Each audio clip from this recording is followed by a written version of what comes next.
Hey, First Sergeant Kep here with Company D, 2nd United States Sharpshooters, and today I thought I would bring you along on one of my training sessions and have a conversation with you about Civil War fitness. And first, I want to be super clear that this video is not about body shaming or bullying in any way.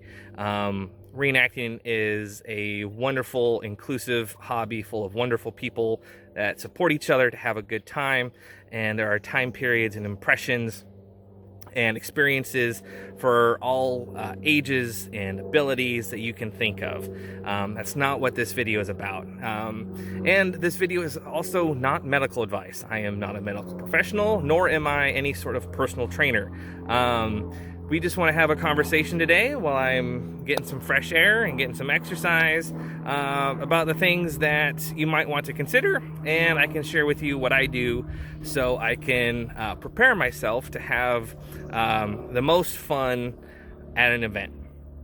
So today I am just working on strengthening up my back and shoulders by carrying around my gear on a nice hike on the property. I had the benefit I don't have to go very far in order to get this sort of nice outdoor experience. So let's get into it, shall we? So, what is Civil War fitness? Well, during the war, there were very few actual physical requirements. Most notable that many of us are familiar with. So you need to have enough teeth to tear a cartridge, all your fingers to squeeze a trigger, and in cases you'll find a reference about a soldier being able to run 5 miles in an hour. But other than that, everything else we learn is from the diaries and experiences of soldiers during the war. We learn a lot about their campcraft, lessons they've learned along the march. And that information is absolutely valuable. So if you want to start digging more into understanding your gear and its use, that primary research is priceless. Now, the other side of it is, the training is going to be dependent on your impression and your experience. Here in Company D, we're a progressive sharpshooter unit, and so we'll do plenty of mainstream events, but we also do campaigner events, and so we like to dabble in all the worlds. And part of campaigning is being able to pack your gear, to be as self-sufficient as you possibly can, or the impression allows, for example. And you need to be able to pack it, carry it comfortably and safely over the course of your weekend. So, like I said, I like to build up my back strength, and 'cause I don't normally carry 25 pounds of gear on my back, along with canteen, haversack, cartridge belt, and a rifle. And so, to make sure that I can do it, I train. I also do it to make sure that I pack my gear in a nice balanced way. I make sure that my straps are adjusted properly. If they're stiff, oil them to make them more comfortable, and just sort of, I guess, that pro level fit that you want. Because it's one thing to be able to physically carry it, but it's sort of that next level to make sure that you're using your gear at its optimum level. And today, I also wanted to try out my Whipple, so I can make sure that I didn't interfere with my blanket. And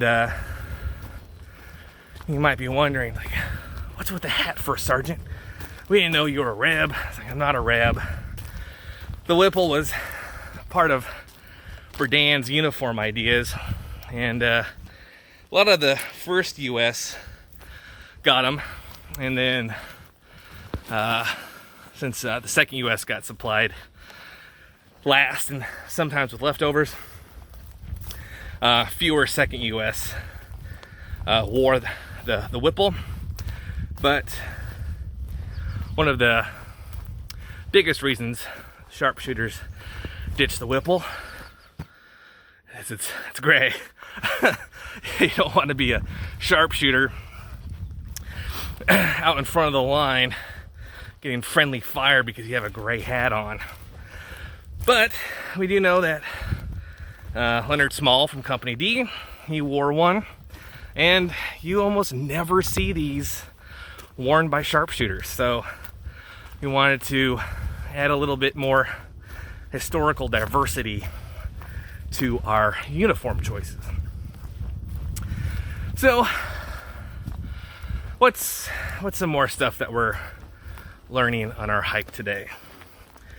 Well, it's important to prepare, whether it's getting used or breaking into a corset. If you're doing like a civilian impression, maybe have a new pair of booties. You don't want the first time that you wear them and break them in at an event, and then, heaven forbid, you get, your feet are all blistered and you're miserable and in pain all weekend. So that's sort of that fitness kind of covers a broad area of things. Like you don't have to be yoked like a Navy SEAL in order to reenact. You just, it helps to understand your own personal condition so you can get the most enjoyment safely out of the hobby. As I'm sure you've heard us talk about, we have a wide variety of different health issues in our company. And over the years, through experience and sometimes consulting with our doctors, not only have we learned to work within those parameters, but it also allows us as a company to support each other and provide accommodations so that everyone can still have an authentic and enjoyable good time. Because not every reenactor does battles. Sometimes you might do more stationary living history demonstrations, for example. Do you have the right footwear to be comfortable doing those demos all day? Or do you need to look at something different with your footwear? Do you have the right prescription for your period correct eyewear so you can see and move about safely? Do you have sleeping accommodations that fit your unique needs? All these things kind of play into being more prepared to take care of yourself at events. It's so important because, we live so much differently than they did 150 years ago. We live in, climate-controlled environments. Many jobs are fairly sedentary. There's a lot of young people in the hobby. A lot of your time is spent in school of some sort or doing homework. If you're younger, video gaming can take up a lot of time. So if you're going from that lifestyle to a big shock of living outdoors for a weekend, usually in high heat, sometimes high humidity, if you don't prep yourself, it could be a huge shock to your body. And then say, campaigner or otherwise, you're going for period rations. So you're dealing with a lot of fat, a lot of salt, usually a lot of carbs, and that food takes a long time to prepare. So you have to schedule your day differently to be able to eat more readily. And then you have the question of, are you hydrated enough? It's really common for civilians to overlook the importance of hydration. You know, as they maybe sit under a fly, or they're doing demonstrations in a barn or something like that, that because they're not doing what the soldiers are doing, they don't need to drink as much. But we see just as many civilian heat casualties during events as we do soldier ones. So it's always important to be mindful and aware of your body. This is especially true if you're an NCO. I mean, it's, you know, as a first sergeant, it's my job to provide the best fighting force to Captain Whitehall, and that their readiness is at the peak. And so I have to keep an eye on the company to make sure that they're safe, happy, and healthy, and ready to, you know, go see the elephant. So, yeah, and this also comes up to another really important point. Not enough people actually wear knapsacks. Now, granted, we know through plenty of documentation there were times where sharpshooters dropped packs for certain engagements, and we can pinpoint that fairly early and fairly easily. But what a lot of soldiers learned early on is that they'd get weighed down or stressed out by their packs, or they'd drop them in battle so they could move better, or maybe they were taking an order from a green officer.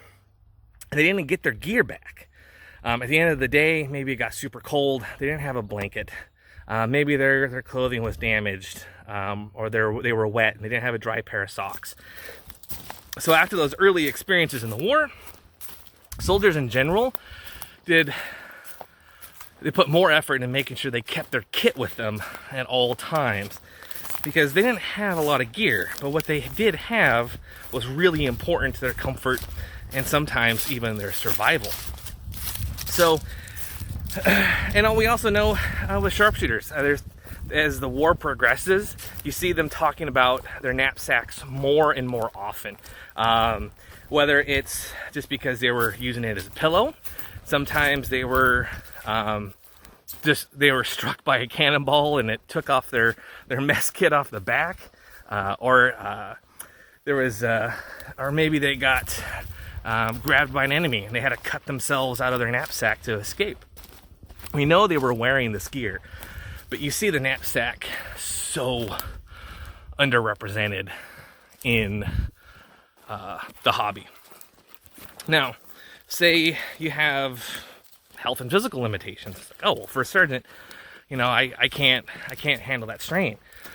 Well, there are also plenty of reenactors who accommodate that by either having nothing in their knapsack, or they'll stuff a blanket, so that way they can have the appearance of that campaign ready look without the physical exertion of 15 to 30 pounds of gear on them for either a battle or a weekend. And that way they could still have all their modern needs for them in camp. But there's a real benefit from wearing the gear and loading it as if you needed to live out of it. It helps you understand the burdens that they went through. It helps you understand gear and weight and fit. It helps you understand the gear as a functional system. So usually when I hike my property, I don't have my belt on, and that's a disadvantage because the rifleman straps on these packs clip into the cartridge belt and help distribute the weight even better. So that's a trade-off. But I know if I can train like this and I have the added comfort of a well-balanced load on my issue gear, I'll be doing a lot better. So, yeah, I mean, you don't have to go through this big effort. You don't have to join a gym. Sometimes, we're living in a quarantine world right now. So maybe all you can do is put on your knapsack and clean your house in it. Because maybe we don't have the option or opportunity to go outside. Maybe it can come down to just, taking some strolls around the neighborhood before an event and making sure you stay well hydrated and you make sure that you have everything to take care of yourself and your body for an event. Because the other thing too is, even if you are maybe more physical, more athletic, we've shocked a lot of athletes who've come on and joined the unit or fell in with us because while they may be in top physical form playing school sports or something like that, once you take off all the performance athletic gear and then dress them in head to toe wool and leather, the pack, rifle, haversack, all that stuff, and then you tell them to perform those same tasks, they notice a difference. And so being prepared can also sometimes be really humbling. So we can't take a whole lot for granted, because it's not what can I do at the gym or how do I feel on a regular basis walking around my school campus. It's about how prepared am I to live in this time period with this gear and have a good, safe time doing it.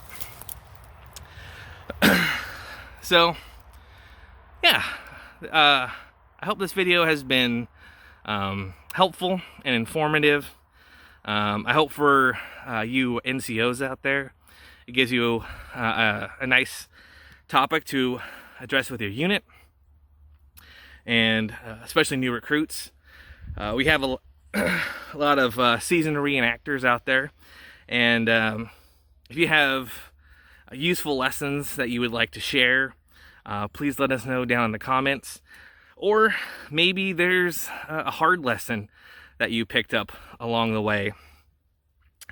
We'd love to hear that as well.